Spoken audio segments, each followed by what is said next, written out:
Assalamualaikum warahmatullahi wabarakatuh. Puji syukur kehadirat Allah Subhanahu wa Ta'ala karena atas rahmat dan hidayahnya sehingga kelompok kami dapat menyelesaikan tugas kelompok K3LH.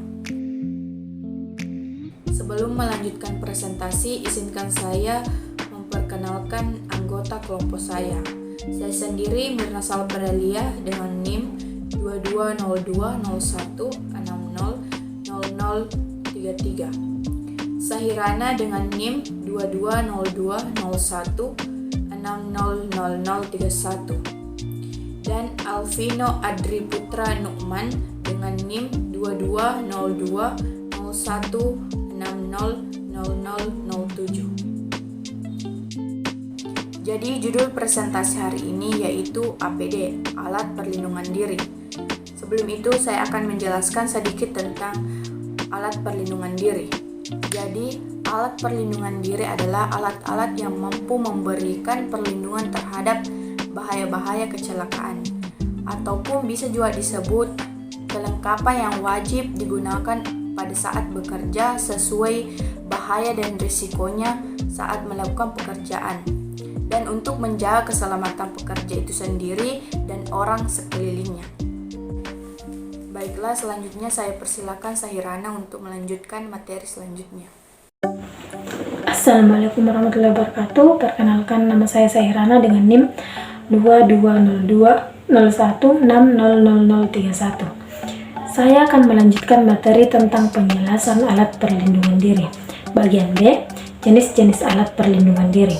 Yang pertama, perlindungan mata dan wajah.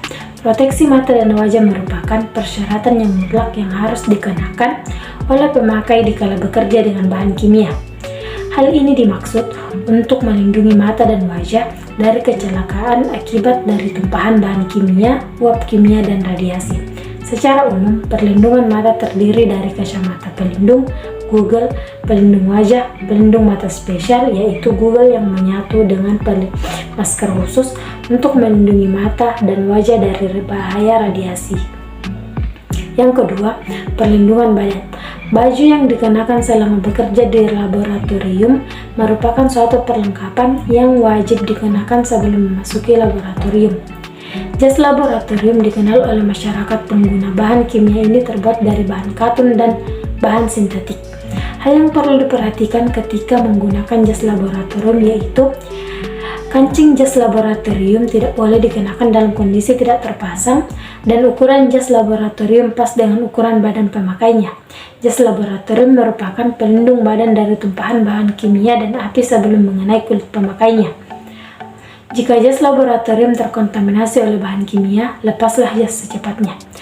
Perlindungan badan lainnya adalah apron dan jumpsuit. Yang ketiga, perlindungan tangan.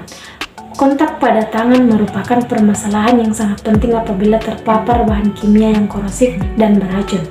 Sarung tangan menjadi solusi tidak hanya melindungi tangan terhadap karakteristik bahaya bahan kimia.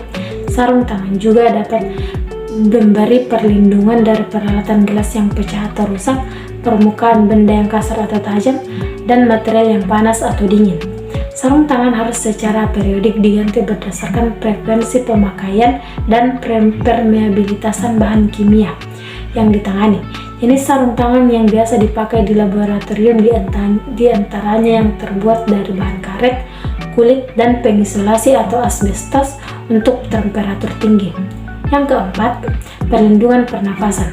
Kontaminasi bahan kimia yang paling sering masuk ke dalam tubuh adalah melalui pernafasan. Banyak sekali partikel-partikel udara, gas, dan uap yang dapat membahayakan pernafasan. Laboratorium merupakan salah satu tempat kerja dengan bahan kimia yang memberikan efek kontaminasi tersebut. Oleh karena itu, para pekerjanya harus memakai perlindungan pernafasan atau yang lebih dikenal dengan sebutan masker yang sesuai. Pemilihan masker yang sesuai didasarkan pada jenis kontaminasi, konsentrasi, dan batas paparan. Beberapa jenis perlindungan pernafasan dilengkapi dengan filter pernafasan yang berfungsi untuk menyaring udara yang masuk. Bagian C, masalah umum APD. Yang pertama, tidak semua alat perlindungan diri melalui pengujian laboratoris sehingga tidak diketahui derajat perlindungannya. Yang kedua, tidak nyaman dan kadang-kadang membuat si pemakai sulit bekerja. Yang ketiga, alat perlindungan diri dapat menciptakan bahaya baru. Yang keempat, perlindungan yang diberikan alat perlindungan diri sulit untuk dimonitor. Yang kelima, kewajiban pemeliharaan alat perlindungan diri dialihkan dari pihak manajemen ke pekerja. Yang keenam, efektivitas alat perlindungan diri sering tergantung pada good fit pekerja. Yang ketujuh, kepercayaan pada alat perlindungan diri akan menghambat pengembangan kontrol teknologi yang baru. Bagian D. Bagian D, masalah pemakaian alat perlindungan diri. Yang pertama, pekerja tidak mau memakai. Alasan pekerja tidak mau memakai alat perlindungan diri yaitu tidak sadar atau tidak mengerti, panas, sesak, tidak enak dipakai, tidak enak dipandang, berat, mengganggu pekerjaan, tidak sesuai dengan bahan yang ada, tidak ada sanksi, dan atasan juga tidak memakainya. Yang kedua, atau tidak disediakan oleh perusahaan. Alasan alat perlindungan diri tidak disediakan oleh perusahaan yaitu ketidakmengertian oleh pihak perusahaan tentang pentingnya alat perlindungan diri, pura-pura tidak mengerti, dan dianggap sia-sia. Yang ketiga, pengadaan oleh perusahaan. Alasan alat perlindungan diri ditiadakan oleh perusahaan yaitu tidak sesuai dengan bahan yang ada, asal beli, dan terutama memilih yang murah. Penjelasan selanjutnya akan dilanjutkan oleh Alvino Andri Putranukmang. Baik, selanjutnya saya akan menjelaskan resiko pemakaian alat pelindung diri, penyebab penyakit kerja di dalam laboratorium kesehatan. Nah, penyakit akibat kerja merupakan jenis penyakit yang mempunyai penyebab yang spesifik atau asosiasi yang kuat terhadap pekerjaan. Nah, adapun penyebab terjadinya penyakit akibat kerja di dalam laboratorium kesehatan yaitu meliputi faktor biologis, faktor kimia, faktor ergonomik. Yang keempat itu faktor fisik, faktor psikologis, dan lain sebagainya. Nah, adapun alasan alat pelindung diri dapat menyebabkan penyakit di dalam laboratorium kesehatan, saya ambil satu contoh yaitu alat pelindung telinga. Nah, alat pelindung telinga ini memiliki risiko infeksi. Yang kedua yaitu dapat menyebabkan kesulitan komunikasi. Yang ketiga yaitu dapat juga menyebabkan iritasi kulit dan lain sebagainya. Baik, berikutnya yaitu tindakan keselamatan dan kesehatan tenaga kerja ataupun pengunjung di tempat kerja sebagai pencegah kecelakaan di tempat kerja. Nah, kecelakaan di tempat kerja telah menjadi kasus umum yang menyebabkan korban jiwa. Menurut Badan Penyelenggara Jaminan Sosial atau BPJS Ketenagakerjaan, sampai akhir tahun 2015 telah terjadi kasus sedikitnya 105.182 kasus yang menyebabkan meninggalnya total 2.375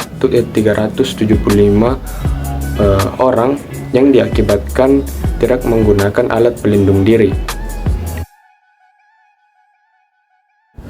Adapun kampanye yang diadakan oleh ILO atau International Labour Organization pada tahun 2017 itu berfokus untuk memaksimalkan pengumpulan dan penggunaan data K3 yang dapat dipercaya, dan setiap negara harus meningkatkan kemampuan itu.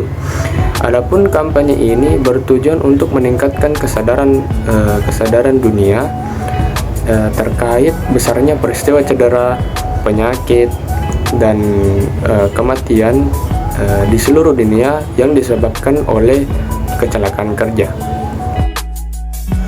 Nah, adapun pencegahan yang dapat dilakukan yaitu dengan mengurangi sumber bahaya, memilih praktik kerja yang ideal, dan penyusunan waktu kerja yang efisien, serta meminimalisir besarnya keterpaparan. Adapun solusi yang lain dalam pencegahan kecelakaan kerja ini yaitu dengan menggunakan alat pelindung diri. Nah, alat pelindung diri yang digunakan itu harus mengikuti atau menyesuaikan dengan pekerjaan, lingkungan, dan juga tingkat risikonya. Diharapkan dengan adanya pencegahan dan penggunaan alat pelindung diri ini menjadi langkah yang lebih efisien dalam mengatur kecelakaan kerja.